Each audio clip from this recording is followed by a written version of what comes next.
world of the diagnosis of TB is a new concept of TB-NAT ಕಾಟೇಜನ್ನ 1500 ಕಾಟೇಜ್ಗಳನ್ನು ಕೊಟ್ಟಿದ್ದಾರೆ. ಇದರಿಂದ ನಾವು ಕಮ್ಯುನಿಟಿನಲ್ಲಿ ಹಳ್ಳಿಗಳಲ್ಲಿ ಪೇಷಂಟ್ಗಳಿಗೆ ಅಥವಾ ಜನಗಳಲ್ಲಿ TB ಇದೆ ಅನ್ನೋದನ್ನ ಬೇಗ ನಾವು ಕಂಡುಹಿಡಿಬೋದು, ಬೇಗ ಟ್ರೀಟ್ಮೆಂಟ್ ಕೊಡ್ಬೋದು. ಮತ್ತು ಅವ್ರು ಕೊಟ್ಟಿರ್ತಕ್ಕಂಥ ಈ ಪೌಡರ್ಗಳಿಂದ ಜನಗಳಿಗೆ TB ಇರುವಂಥ ಕಾಯಿಲೆ ಜನಗಳಿಗೆ ನಾವು ಕೊಟ್ಟಾಗ ಅವರಲ್ಲಿ ಒಂದು ಇಮ್ಯುನಿಟಿ ಶಕ್ತಿ ಉದ್ಭವ ಆಗಿ TB ವಿರುದ್ಧವಾಗಿ ಹೋರಾಟ ಮಾಡುವಂಥ ಶಕ್ತಿ ಅವರಿಗೆ ಬೆಳವಣಿಗೆ ಆಗುತ್ತೆ. ಸೊ ಹಾಗಾಗಿ ನಮಗೆ ಈ ಟೈರ್ಡದವರು ತುಂಬ ಸಹಕಾರಿಯಾಗಿ ನಮಗೆ ತುಂಬ ಹೃದಯದಿಂದ ಎಲ್ಲವನ್ನು ಕೊಟ್ಟಿದ್ದಾರೆ. Including nutrition powder and the TB-NAT cartridges is around 75 lakhs, which is 7.5 million rupees. And this is a small support that ADMI can give towards this wonderful initiative that we had taken. And we wish India a TB-free country very soon. And we are continuous. We also taken part last year, and we will continue to take part till India is TB-free.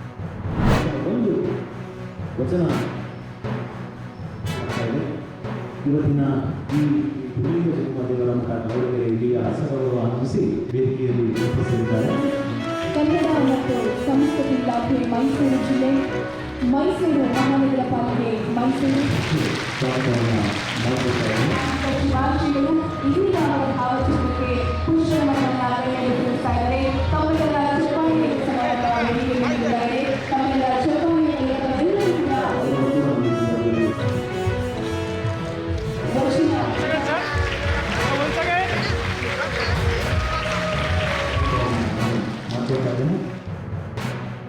ಲೋಕಕ್ಕೆ ಇವರು ತಮ್ಮ ದಿವ್ಯತೆಯನ್ನು ಕೊಟ್ಟಿದ್ದಾರೆ. ಆ ದಿವ್ಯತೆಯ ಪ್ರತಿರೂಪ ಬಗು ಹಟ್ಟಕ್ಕಿದೆ. ಒಂದು ವ್ಯಾಪ್ತಿಯಲ್ಲೇ ಈಗ ದೇಶ ವಿದೇಶಗಳಲ್ಲಿ ಅವರ ವಿಚಾರಧಾರೆಗಳನ್ನು ಗಣನೀಯವಾಗಿ ಸ್ವೀಕಾರ ಮಾಡ್ತಾ ಇದ್ದಾರೆ.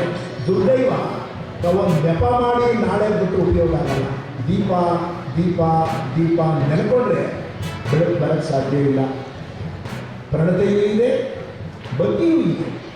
ತೈಲ ಇಲ್ಲದೆ ಪ್ರಮೆಗೆ ತಾನು ಹಿಡಿಯಲು ಅಂಥ ಸುಜ್ಞಾನ ಉದಯವಾದಾಗ ಮಾತ್ರ ಇವಾಗ ಏನಿದೆ ಏನೆಲ್ಲ ರಿಪೋರ್ಟ್ ಕೆಲಸ ಮಾಡುತ್ತೆ, ಅದು ಹೃದಯವಂತಿಕೆ ಇಲ್ಲ. ಇವತ್ತು ತಂತ್ರಜ್ಞಾನ ಯಂತ್ರಜ್ಞಾನ ಬಹಳ ವಿಚಾರಧಾರೆಗಳನ್ನ ಗಟ್ಟಿಗೊಳಿಸಿದೆ. ದುರ್ದೈವ ಹೃದಯವಂತಿಕೆ ಇಲ್ಲ.